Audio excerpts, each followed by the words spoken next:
사무엘상 14장 36절에서 46절까지 보시겠습니다. 오늘 말씀 가운데에서는 죽음의 위기 안에 있는 이 요나단이 백성들의 기도를 통해서 죽음을 면하게 되는 그런 이야기가 기록이 되어 있습니다. 우리 오세훈 서울시장이 10년 전에 자신의 직을 걸고 무상급식을 반대했다가 물러난 적이 있습니다. 이 사람들은 자신의 뜻을 강하게 주장하기 위해서 그렇게 쉽게 맹세를 하고 그렇게 주장을 하게 되죠. 흔히 하는 말이 그렇게 되면 내 손에 장을 지지겠다, 그런 말을 합니다. 근데 그렇게 자기 손에 장을 지졌다는 사람은 우리가 보지를 못하죠. 우리 인간이 자기 욕심 때문입니다. 자기 뜻을 굽히지 못하고 그렇게 주장을 하게 되고 계속해서 맹세를 쉽게 하는 그런 모습을 보이게 되죠. 사사 중에도 입다가 그렇게 맹세를 한 적이 있습니다. 오늘 우리 삶 속에서도 역시 마찬가지로 이런 어리석음을 범할 때가 많이 있음을 보게 되죠. 사울 왕도 여러 번의 맹세를 통해서 백성들을 어려움에 빠지게 했습니다. 오늘 말씀에서는 이제 앞에서 백성들에게 금식을 선포했다가 아들 요나단이 죽게 되는 상황이 발생하죠. 이 전쟁은 사울이 즉위한 지 2년 만에 일어난 전쟁이었는데요. 하나님의 뜻을 묻지도 않고 전쟁을 제대로 준비하지 않은 상태에서 군사들을 전쟁터에 보내게 된 것입니다. 우리나라 역사에도 이런 일이 있었습니다. 우리는 칼과 화살을 가지고 전쟁터에 나갔는데 청나라 사람들은 총을 가지고 싸우는 거예요. 상대가 안 됩니다. 지금 이스라엘과 블레셋의 전투 현장이 바로 그것입니다. 이스라엘은 그동안에 블레셋 사람들이 이스라엘 백성들에게 철로 무엇을 만들 수 없도록 만들었습니다. 왜냐하면 전쟁 물자를 만들기 때문에 철을 사용하는 법을 모르게 했어요. 그 변변한 무기 하나 없습니다. 기껏해야 나무 같은 거, 돌 이런 걸로 군사들이 전쟁터에 나가게 된 거죠. 그 인원도 3,000명이었다고 그랬습니다. 그러나 블레셋은 전차가 3만이고 기병이 6,000명이고 백성들은, 군사들은 해변에 모래같이 많았다고 그랬습니다. 결국 이스라엘 백성들은 블레셋 사람들에게 포위되고 말았습니다. 아무 힘도 쓸 수 없는 그런 상태, 사울 왕도 망연자실하고 있었습니다. 이런 급박한 상황 속에 사울의 아들 요나단이 하나님을 믿는 믿음으로 적진에 들어가서 적들을 물리치는 놀라운 역사가 일어났습니다. 그는 그의 무기를 들고 다니는 병사 한 사람만을 데리고 블레셋 진영에 들어가게 됩니다. 요나단은 전쟁의 승리가 병사의 숫자에 있지 않고 하나님께 있음을 믿었습니다. 그 믿음으로 적진에 들어간 거죠. 그런 의미에서요, 성경에는 이스라엘과 블레셋의 전력을 구체적으로 표시해주고 있습니다. 우리가 성경을 보면은 이런 연대를 표시한다든지 이런 사람의 이름을 기록한다든지 이런 거를 보면은 거기에 의미가 있다고 그랬습니다. 오늘도 마찬가지예요. 앞에서 이스라엘 백성들의 전력이 어떤지를 보여줬습니다. 이스라엘 군대의 숫자가 3,000명밖에 되지 않고 그들이 가지고 있는 무기도 변변한 것이 없습니다. 반면에 블레셋에는 이런 전쟁의 무기들을 가지고 마병과 군사도 수없이 많고 말도 안 되는, 상대도 안 되는 그런 싸움을 지금 하고 있다는 이야기죠. 사울은 그런 상황 속에서 자신의 백성들을 전쟁에 나가게 했다는 이야기. 준비하지도 않고 계산해 보지도 않고 하나님께 묻지도 않고 전쟁에 나가게 된 겁니다. 이런 말도 되지 않는 전쟁을 지금 하고 있는데 상식적으로 보면 지금의 상황은 당연한 결과입니다. 이스라엘 백성들이 3년이 포위되어서 이제는 죽을 수밖에 없는, 망할 수밖에 없는 그런 상태에 이르게 되었다는 이야기죠. 그러나 하나님의 역사는 어떤 상황 가운데에서도 일어나게 되는 것을 보게 됩니다. 이렇게 아무것도 없는 곳에서 하나님의 역사가 시작되는 것을 보게 됩니다. 모두가 그렇게 망연자실하고 있을 때에 사울의 아들 요나단이 자기의 무기를 맡은 자 한 사람과 적진에 들어가서 적들을 물리치기 시작합니다. 오늘 하나님의 역사가 여기서 일어나고 있다는 사실이에요.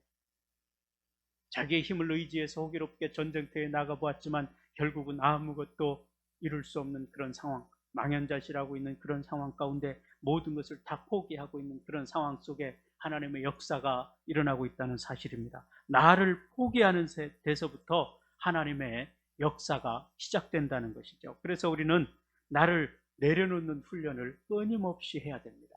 우리 안에 세상적인 것들이 날마다 가득 채워져요. 그것들을 우리가 버리는 훈련을 해야 됩니다. 이스라엘 백성들 가운데 역시 마찬가지죠. 이스라엘 왕들이, 거의 대부분의 왕들이 하나님의 말씀을 저버리고 우상을 숭배하며 나갔습니다. 그러다 보니까 하나님의 성전 안에 우상들을 다 채워놓은 거예요. 좋다는 것은 다 갖다 놓은 것입니다. 그러나 개혁하는 왕들, 요시아라든지 히스기야라든지 이런 왕들은 하나님 앞에 그것들을 먼저 버리기 시작합니다. 성전에 있는 우상들을 다 갖다 버렸습니다. 거기에서부터 개혁이 시작되는 거예요. 오늘 우리도 마찬가지입니다. 내 안에 있는 세상적인 요소들을 다 버릴 때 하나님의 역사가 그 속에서 일어난다는 사실입니다. 요나단이 전쟁의 승리가 하나님께 있음을, 이 숫자가 많고 적음, 블레셋 군사들이 어떤 무기를 가지고 있는지, 아니면 이스라엘 백성들이 별 볼 일 없는 무기를 가지고 싸우고 있는지, 이것이 중요한 것이 아니라 하나님에 의해서 전쟁의 승패가 달려있다는 것입니다. 여호수아가 싸울 때도 그것을 보여주셨죠. 모세의 손이 높이 올라가면 이스라엘이 이기고 모세의 손이 내려오면 이스라엘이 전쟁에서 졌습니다. 이 아말렉과의 전쟁 속에서 그것을 보여주셨습니다. 그 이유는 무엇입니까? 우리가 하나님을 의지할 때 이스라엘이 승리를 하고, 하나님을 의지하지 않을 때 이스라엘이 적들에 의해 패배하는 것을 성경이 끊임없이 보여주고 있습니다. 이것은 우리의 삶 속에서도 동일합니다. 우리가 하나님을 의지하고 세상의 삶을 살아갈 때 하나님께서 우리에게 승리를 주시지만, 그렇지 않을 때는 우리는 패배할 수밖에 없다는 것을 보여주고 있습니다. 하나님께서는 그렇게 하나님만을 의지하고 적진에 뛰어든 요나단의 믿음을 귀하게 봤습니다. 이스라엘 왕과 그의 백성에게 원했던 것이 바로 이 요나단과 같은 믿음이죠. 오늘 우리에게 원하시는 것도 동일할 것입니다. 하나님께서 우리에게 원하시는 것이 바로 이 온전히 하나님을 믿는 믿음이라는 사실입니다. 하나님께서는 요나단의 그 용기와 믿음을 사용해서 전쟁을 승리로 이끄셨습니다. 요나단 한 사람이, 무기를 맡은 사람과 두 사람이 거기 들어가서 어떻게 싸워서 이길 수 있겠습니까? 하나님께서 하시는 거예요. 이들을 용감하게 적진에 들어갔을 때 블레셋 진영을 하나님께서 흔드시고 그들에게 두려움을 주셔서 그들 스스로가 흩어지게 만들었다는 이야기입니다. 그러나 참 인간의 욕심이 참 묘합니다. 그렇게 망연자실하고 앉아있는 사울이 전쟁이 지금 자신들에게 유리하게 흘러가게 되자 조급해지기 시작했습니다. 자신이 왕인데 한 게 아무것도 없어요. 이대로 전쟁이 끝나버리면 왕의 체면이 말이 아니게 됐습니다. 그래서 그는 이 전쟁에서 자신의 어떤 역할을 나타내기 위해서 백성들에게 금식을 선포해버렸습니다. 이 군사들에게 금식을 선포했어요. 전쟁에 나가서 싸워야 되는 군사들, 지금 그렇지 않아도 지쳐있는 군사들에게 금식을 선포하니 그들이 어떻게 싸우겠습니까? 추격하지 못하는 거예요. 더 이상 블레셋 사람들을 추격하지 못합니다. 그들에게 이 밤에 새벽까지 그들을 쳐서 이기자고 말하고, 사울의 이런 불안한 마음이, 자신의 욕심을 앞세우는 마음이 이스라엘 군대들에게 악영향을 미치게 되죠. 어제 말씀에서 자기의 비장한 각오를 보이기 위해서 전투와는 상관없는 금식을 선포했습니다. 본질에 충실하지 않고 사람들에게 자신의 열심과 영향력을 보이려고 무리한 명령을 내린 거예요. 그리고 처음으로 하나님 앞에 제단을 쌓았다고 했습니다. 지금 배가 고파서 제대로 전쟁을 치를 수가 없게 되는 그 백성들에게 금식을 선포하고 전쟁에 나가도록 한 것. 그 결과가 무엇이었습니까? 오늘 말씀 가운데서 사울이 하나님께 묻지도 않고 그렇게 밤에 백성들을 전장에 보내려 할 때 제사장이 말렸습니다. 하나님께 묻자는 거죠. 그때 하나님께서는 사울이 물어도 대답을 하지 않으셨습니다.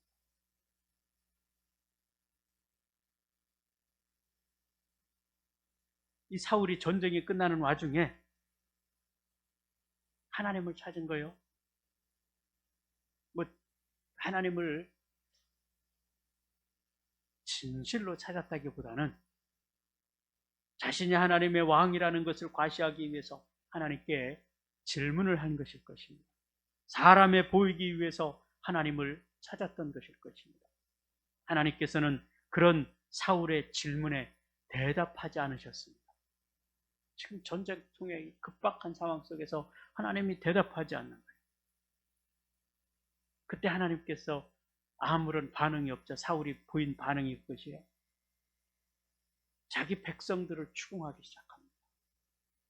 하나님의 침묵이, 하나님께서 말씀하지 않는 것이 백성들이 죄가 있기 때문에 그렇다고 본 것입니다. 자신의 죄가 아니고 백성들의 죄가 있기 때문에 그렇다고 하는 거예요. 그래서 사울은 죄인을 찾기로 결정을 내렸습니다. 사울은 하나님께 누가 죄를 지었는지를 묻는 거예요. 그런데 놀라운 일이 일어나죠. 요나단이 죄인으로 뽑혔습니다. 앞에서 요나단이 무슨 일을 했습니까? 사울이 금식을 선포했는데 그 소식을 듣지 못하고 요나단이 자기 가지고 있는 지팡이에 꿀을 찍어 먹은 거예요. 그 법을 어긴 것입니다. 요나단은 사울 왕이 명령한 금식을 알지 못한 채 꿀을 먹었다는 사실을 실토하게 됐죠. 그에 대해 사울은 크게 분노하고 아들 요나단을 죽이려고 합니다. 왜? 자기가 맹세를 했어요. 아들 요나단이라도 죄를 지었으면 죽어야 된다는 거죠. 자신의 죄는 깨닫지 못하고 백성들에게 잘못을 전가합니다. 결국에는 그렇게 자신의 아들이 죽을 위기에 처해 있을 때 백성들이 기지를 발휘해서 이 전쟁의 승리가 요나단에게 있는데 요나단을 죽이면 안 될 것입니다. 45절에 그렇게 말하죠. 백성이 사울에게 말하되 이스라엘에 이 큰 구원을 이룬 요나단이 죽겠나이까? 결단코 그렇지 아니하나이다. 여호와의 살아계심을 두고 맹세하옵나니 그의 머리털 하나도 땅에 떨어지지 아니할 것은 그가 오늘 하나님과 동역하였음입니다.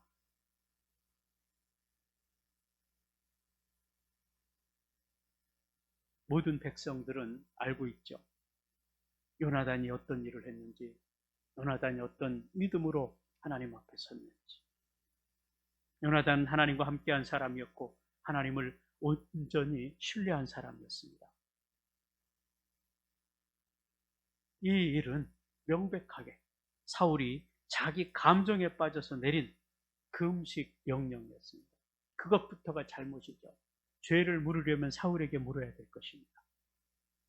하나님께서는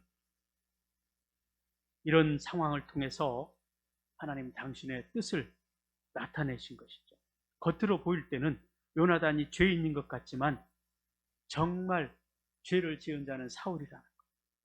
자기 중심성에 빠졌을 때 자기 잘못을 깨닫지 못합니다. 죄 속에 있을 때는 자신이 죄인인 것을 깨닫지 못합니다. 그것을 성경은 뭐라고 표현합니까? 죄악이 관영했다 그렇게 표현합니다. 노아 시대 때 그랬습니다. 바벨탑을 쌓을 때 그랬습니다. 죄가 관영하면 그것이 죄인지 모르는 거예요. 죄를 짓고도 그것이 죄인지 모른다는 거예요. 자기 중심적이면 그렇죠.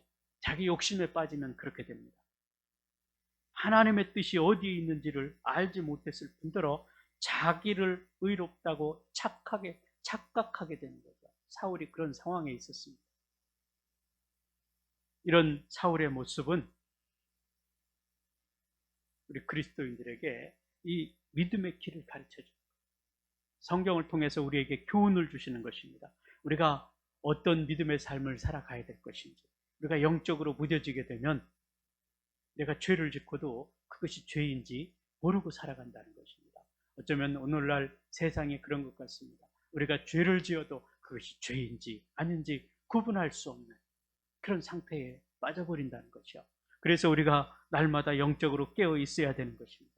그래서 우리가 날마다 하나님의 말씀을 가까이 해야 되는 것이고, 예배를 소중하게 여기고 예배 중심의 삶을 살아야 되는 것이죠. 그래서 하나님과 가까이 하는 삶, 그 삶을 통해서 하나님이 우리에게 주시는 능력을 힘입어 살아갈 수 있다는 것입니다. 이스라엘 백성들이 아무것도 할 수 없을 그때에 하나님께서는 요나단을 통해서 이 놀라운 일들을 이루셔서 이스라엘에 승리를 주셨다는 사실을 우리가 기억해야 될 것입니다. 오늘 우리 삶 속에서도 동일합니다. 우리가 우리 안에 있는 모든 죄악들을 다 내려놓을 때, 내 욕심을 내려놓을 때 하나님께서 하나님의 놀라운 신령한 은혜들을 우리 안에 채워주신다는 사실을 오늘 우리가 기억해야 될 것입니다. 그래서 하나님이 주시는 그 믿음으로 우리가 세상 앞에 나아갈 수 있고, 그 은혜로 말미암아서 우리가 세상 속에서 승리할 수 있을 것입니다. 세상은 블레셋과 같습니다. 골리앗과 같습니다. 우리가 우리 힘으로 싸워서는 이길 수가 없습니다. 그러나 하나님께서 함께 하실 때 하나님의 놀라운 은혜와 역사로 능히 이길 수 있게 하신다는 사실을 하나님은 요나단을 통해서 보여주셨습니다. 오늘 우리가 그 믿음을 가지고 하나님 앞에 나아갈 수 있기를 원합니다. 하나님의 능력과 권세를 힘입어서 오늘도 세상 가운데 나아갈 때 하나님께서 우리에게 새 힘을 주시고 승리할 수 있도록 역사해 주실 것입니다. 그 전제 조건은 내 안에 있는 모든 것들을 내려놓는 것입니다. 내 욕심을 내려놓는 것입니다. 내 자만심을 내려놓는 것이고, 내 지혜를, 내 경험, 이런 것들을 다 내려놓고 그곳에 하나님의 것으로 채워질 때 우리 안에 놀라운 역사가 일어날 것이고, 우리를 통해서 하나님의 은혜들이 세상 가운데 나타나고 드러나게 될 것입니다. 성령의 권능이 임할 때 하나님의 놀라운 일들을 초대교회 성도들이 이루었던 것처럼 오늘 우리 안에 그 하나님의 역사가 일어남으로 말미암아서 승리의 삶을 살아가는 저와 여러분 될 수 있게 되기를 주님의 이름으로 축복합니다.